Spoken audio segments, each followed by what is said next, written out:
Un centre commercial, c'est comme une place de village, dans lequel il y a l'église, dans lequel il y a le commerce et dans lequel il y a le spectacle.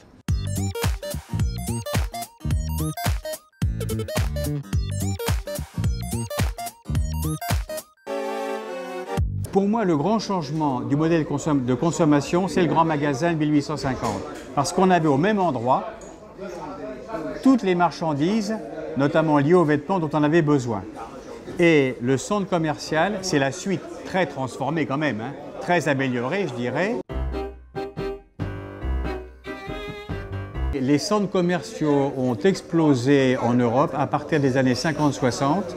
Ça a été inventé aux États-Unis par un certain Victor Gruen, qui était un Allemand qui a immigré aux États-Unis et qui voulait réintroduire aux États-Unis des villages. Le modèle, je ne sais pas s'il est mort, mais il est menacé par le développement d'Internet. Aujourd'hui, une des façons de maintenir l'attractivité pour aller dans ces grandes surfaces, pour aller dans ces grands magasins, pour aller dans les centres commerciaux, c'est d'introduire l'activité de loisirs. Aux États-Unis, il y a un centre très connu qui s'appelle The Mall of America, le Mall d'Amérique.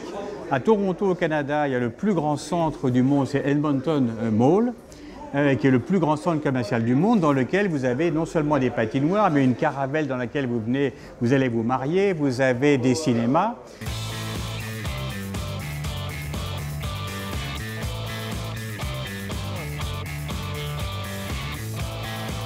Le plus grand clivage qu'il y a aujourd'hui en France, c'est entre ceux qui participent à la consommation, qui appartiennent au foyer central de la consommation, et ceux qui sont exclus. Et on retrouve aujourd'hui ce clivage, notamment quand on travaille sur les grandes cités HLM dans les banlieues, où quelque part le sentiment d'exclusion peut être lié au fait de ne pas avoir de travail, mais c'est surtout lié aussi au fait de ne pas participer à la société de consommation auquel une partie des gens souhaitent accéder.